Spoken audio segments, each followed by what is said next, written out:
Hello everyone, स्वागत है आप सभी का मेरे यूट्यूब चैनल पर। वीडियो में आगे बढ़ने से पहले अगर आप नए हैं तो मेरे चैनल को सब्सक्राइब कर दीजिए, साथ ही बेल आइकन को प्रेस कर दीजिए ताकि आगे आने वाली हर वीडियो का नोटिफिकेशन आपको मिलता रहे। तो चलिए शुरू करते हैं आज का वीडियो।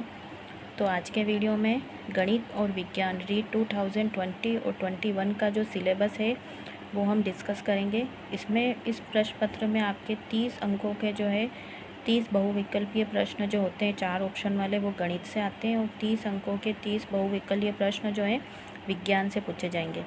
तो सबसे पहले यहाँ पर हम मैथ्स का जो है गणित का जो है पेपर सिलेबस डिस्कस करेंगे। इसमें आपके जो है 6 to 8 तक की जो है गणित पूछी जाएगी, पर उसका जो कठिनाई का स्तर है वो आपका 10 तक का रहेगा। इसमें आप RBSC और NCERT दोनों बुक्स आप तैयार कर सकते हैं, दोनों बुक्स में से आप पढ़ सकते हैं, क्योंकि ये जो एग्ज़ाम है ये माध्यमिक शिक्षा बोर्ड अजमेर द्वारा निर्धारित है। तो इसमें जो क्वेश्चंस बनते हैं मैथ्स और साइंस के वो अधिकतर जो है टेक्स्ट बुक्स में से ही बनते हैं। जो स्कूल की जो RBSC NCERT की 6 to 10 तक की जो बुक्स होती है उन्हें आप पढ़ें तो उनसे आपको काफ़ी लाभ होगा। और साथ में आपको ये गाइड भी ले सकते हैं, जिसमें से जो टॉपिक जो आपका कवर नहीं हो पाया है उस टॉपिक को आप गाइड में से कवर कर सकते हैं। तो यहाँ पर जो है गणित की जो किताब है और गणित का जो सिलेबस है उसमें देखिए आप सबसे पहले जो है यहाँ पर घातांक यहाँ पर आपके जो है आने वाला है पहला टॉपिक।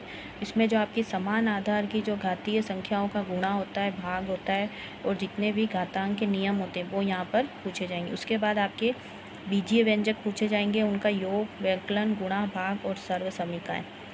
फिर आपका गुणनखंड पूछा जाएगा। फैक्टर्स में आपके सरल बीजीय गुणनफल व्यंजकों का गुणनखंड पूछा जाएगा। फिर समीकरण आपकी आएगी जो कि एक घातीय समीकरण होगी। फिर आपके स्क्वायर होंगे, स्क्वायर रूट, क्यूब और क्यूब रूट। जो आप वर्ग और वर्गमूल, घन और घनमूल निकालते हैं ये आपको पूछे जाएंगे। फिर जो सेकंड आपकी यूनिट है उसमें आपको ब्याज में आपको सरल ब्याज, चक्रवृद्धि ब्याज इसमें आपको पूछा जाएगा। फिर यहाँ पर आपको प्रॉफिट लॉस, लाभ हानि, अनुपात, समानुपात और समानुपाती भागों में विभाजन, साझा, प्रतिशत, जन्म व मृत्यु दर, जनसंख्या वृद्धि और ह्रास, ये सभी आपको पूछे जाएंगे। थर्ड यूनिट जो है आपकी ये कौन सी है? थर्ड यूनिट ये आपके है रेखा तथा कोण, रेखा और कोण, ये आपका ज्योमेट्री वाला पार्ट है।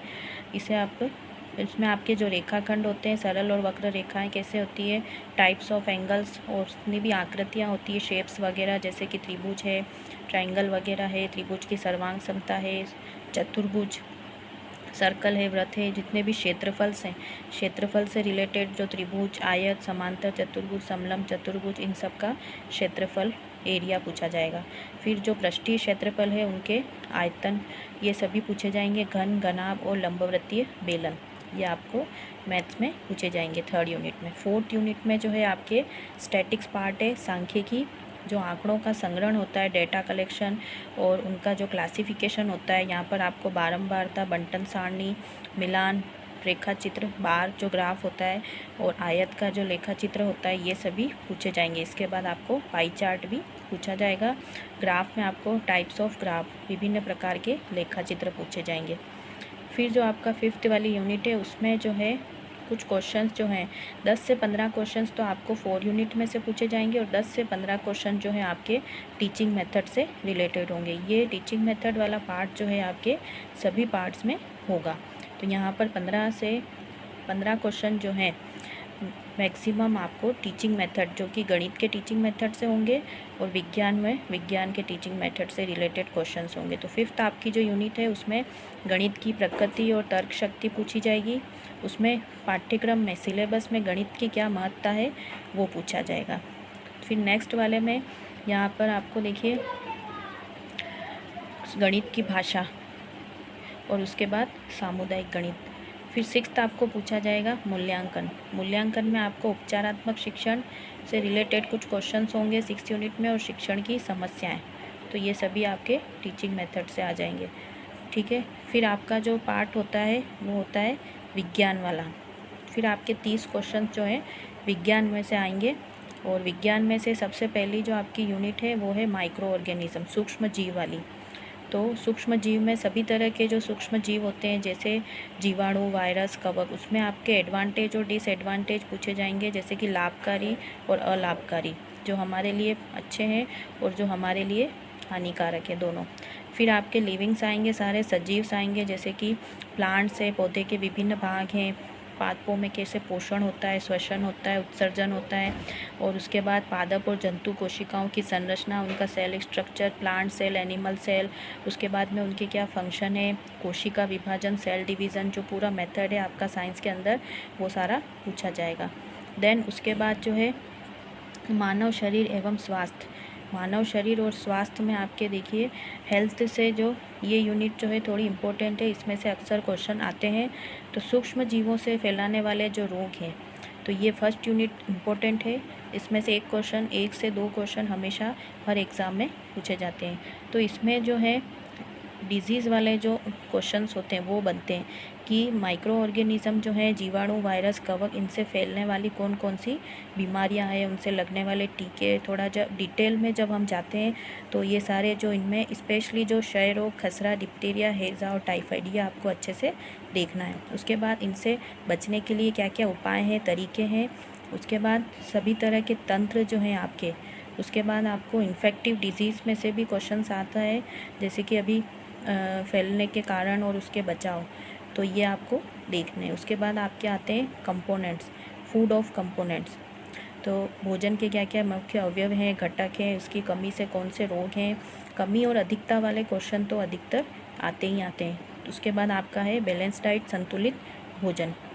तो ये आपका जो है साइंस वाला फर्स्ट यूनिट वाला पार्ट है।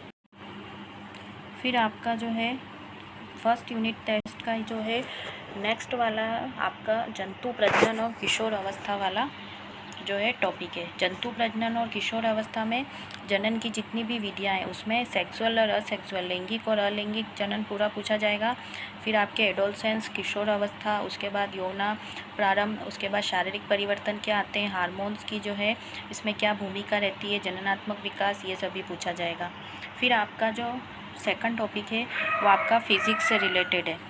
तो फिज़िक्स से रिलेटेड जो टॉपिक है उसमें आपके फोर्स और मोशन, बल एवं गति वाला जो चैप्टर है वो आपके हैं बलों के प्रकार, टाइप्स ऑफ फोर्सेस में आपके जितने भी बल दे रखे हैं, पेशीय बल, उसके बाद घर्षण बल, गुरुत्व बल, चुंबकीय बल, स्थिर वैद्युत बल, ये सभी पूछे जाएंगे। उसके बाद फोर्स, दाब क्या होते हैं, गति क्या होती है, गति के प्रकार होते हैं। उसके बाद में गति में भी देखिए रेखीय, यदृच्छ, वृत्ताकार, कंपन गति, आवर्त गति। उसके बाद आपके स्पीड, चाल से रिलेटेड, इसमें आपके जितने भी न्यूमेरिकल्स बनते हैं वो भी आएंगे। फिर यहाँ पर आता है एनर्जी, ऊर्जा के जितने, ऊर्जा क्या होती है, ऊर्जा के प्रकार और ऊर्जा के जो है ट्रेडिशनल सोर्स कौन कौन से हैं, वैकल्पिक कौन कौन से हैं। उसके बाद में ऊर्जा का संरक्षण कैसे होता है, कैसे ऊर्जा जो है एक रूप से दूसरे रूप में रूपांतरित होती है, संरक्षित होती है, ये सभी आपको पढ़ना है। फिर यहाँ पर आपको ताप भी पढ़ना है, ऊष्मा में देखिए ऊष्मा के क्या क्या उपयोग है, ऊष्मा का आदान प्रदान, ताप की अवधारणा, गलन, क्वथन और वाष्पन, उसके बाद संघनन, उसका दैनिक जीवन में क्या ऊष्मीय प्रसार के उदाहरण, कुचालक एवं सुचालक, ऊष्मा की संचरण की विधियाँ, चालन, संवहन, विकिरण। फिर प्रकाश एवं ध्वनि, प्रकाश एवं ध्वनि में प्रकाश के क्या क्या स्रोत हैं, लाइट्स, सोर्सेस ऑफ लाइट्स। उसके बाद आपके रिफ्लेक्शन जितने भी हैं, छाया का बनना, प्रकाश का परावर्तन, समतल दर्पण में जो प्रतिबिंब वाला जो चैप्टर है, ध्वनि वाला, ध्वनि के टाइप्स ऑफ साउंड, ध्वनि के प्रकार, ध्वनि का संचरण कैसे होता है वैक्यूम में, ये सभी, ध्वनि के अभिलक्षण क्या है, प्रतिध्वनि, शोर और शोर को कम करने के उपाय। तो इनमें से एक क्वेश्चन से दो क्वेश्चन जो है आपके वो ज़रूर बनते हैं। तो यहाँ पर देखिए हर एक पॉइंट में से आपका क्वेश्चन बनता है, इनमें से कुछ न्यूमेरिकल्स भी पूछे जाते हैं। तो ये आपका सेकंड वाला जो है ये आपका फिज़िक्स से रिलेटेड है। उसके बाद में थर्ड वाला जो आपका है साइंस और टेक्नोलॉजी, तो विज्ञान एवं प्रौद्योगिकी, इसमें से भी एक से दो क्वेश्चन आते हैं। जो दैनिक जीवन में क्या साइंस का इम्पोर्टेंस है ना, इस तरह से आपके फाइबर्स आते हैं, प्लास्टिक्स आते हैं, प्लास्टिक में भी आपके उनके गुणधर्म, फीचर्स क्या हैं, प्लास्टिक क्या होते हैं, उनके गुणधर्म क्या होते हैं। उसके बाद में डिटर्जेंट, उसकी केमिकल रिएक्शन, उसके बाद उसका जो चिकित्सा में क्या उपयोग है, विज्ञान और टेक्नोलॉजी का, एक्स किरण क्या होती है, सीटी स्कैन, शल्य चिकित्सा, अल्ट्रासाउंड, लेज़र किरणें। देन इसका कम्युनिकेशन में कैसे उपयोग होता है, fax machine, computer, internet, email, website, ये सभी आते हैं। ठीक है। तो यहाँ पर ये आपका विज्ञान और प्रौद्योगिकी से रिलेटेड सामान्य जानकारी हो जाती है। फिर उसके बाद आपका आता है सौर मंडल। सौर मंडल में आपके सभी जो चंद्रमा, तारे और पूरा जो सौर परिवार है, सोलर सिस्टम है, उसमें सूर्य, ग्रह, धूमकेतु, तारामंडल, इससे रिलेटेड क्वेश्चंस पूछे जाते हैं। देन आपका फोर्थ वाला जो है वो आपका केमिस्ट्री पार्ट है, पदार्थ की संरचना। तो पदार्थ की संरचना में आपके जो आएंगे मॉलिक्यूल्स और एटम्स आते हैं, परमाणु, अणु, परमाणु की संरचना, जितने भी मॉडल्स और प्रतिरूप जो भी साइंटिस्ट ने दिए हैं, उन साइंटिस्ट में क्या कमियां रही है, उसका किसने इम्प्रूवमेंट किया है। उसके बाद यौगिक और मिश्रण क्या होते हैं, पदार्थ की अशुद्धियों का पृथक्करण, तत्वों के प्रतीक, सभी के सिम्बल्स भी आते हैं। उसके बाद इक्वेशन आती हैं, रासायनिक सूत्र पूछे जाते हैं और रासायनिक समीकरण, ये सभी आते हैं। फिर रासायनिक पदार्थ, रासायनिक केमिकल सब्सटेंस में आपके सारे जितने भी ऑक्साइड हैं। उसके बाद जो ग्रीन इफेक्ट है, ग्रीन हाउस इफेक्ट है, वैश्विक तापन है, ग्लोबलाइजेशन है, हाइड्रोकार्बन्स के बारे में आपको डिटेल नहीं पढ़ना है, सामान्य जानकारी। उसके बाद एसिड, बेस और अम्ल, क्षार, लवण, उसके बाद ऑक्सीजन गैस, नाइट्रोजन चक्र, कोयला, पेट्रोलियम, प्राकृतिक गैस, ये सभी पूछे जाते हैं। फिर अगला आता है आपके विज्ञान की संरचना और प्रकृति। जिस तरह से गणित की प्रकृति थी, उसी तरह से पांचवा जो आपका यूनिट है वो है विज्ञान की संरचना और प्रकृति। प्राकृतिक विज्ञान में उसके क्या क्या एम्स है, लक्ष्य हैं, उसके क्या उद्देश्य है, विज्ञान को किस तरह से समझा जाता है। फिर आपके आती है टीचिंग मेथड, साइंस में किस तरह से शिक्षण विधियाँ। फिर 6 टॉपिक है आपका नवाचार। नवाचार में आपके इस तरह से जो है साइंस को और ज़्यादा अच्छे तरीके से जो है रिलेट किया जाता है पाठ्य सामग्री, सहायक सामग्री से। उसके बाद मूल्यांकन और समस्याएं। तो ये जो है आपका टॉपिक, यहाँ पर सिलेबस जो है आपका कंप्लीट होता है। ठीक है, तो ये आपका विज्ञान जो है, विज्ञान में आपके उसके बाद में समस्याएं आती हैं, सभी तरह की समस्याएं आती हैं। विज्ञान के अध्यापन संबंधी समस्याएं क्या है, उसके क्या परीक्षण है, उसके क्या उपचारात्मक शिक्षण है, ये सभी इसमें आते हैं। तो ये आपका साइंस का सिलेबस है। तो इस तरह से आपको जो है तैयारी करनी है रीट के लिए। तो आई होप आपको ये वीडियो अच्छा लगा है। तो इस वीडियो को लाइक कीजिए और ज़्यादा से ज़्यादा अपने फ्रेंड्स के साथ शेयर कीजिए, ताकि उन्हें भी ये सिलेबस पता चल सके। और कमेंट करके बताइए कि आपको ये वीडियो कैसा लगा। तो चलिए मिलते हैं अगली वीडियो में अगले टॉपिक के साथ। Thank you.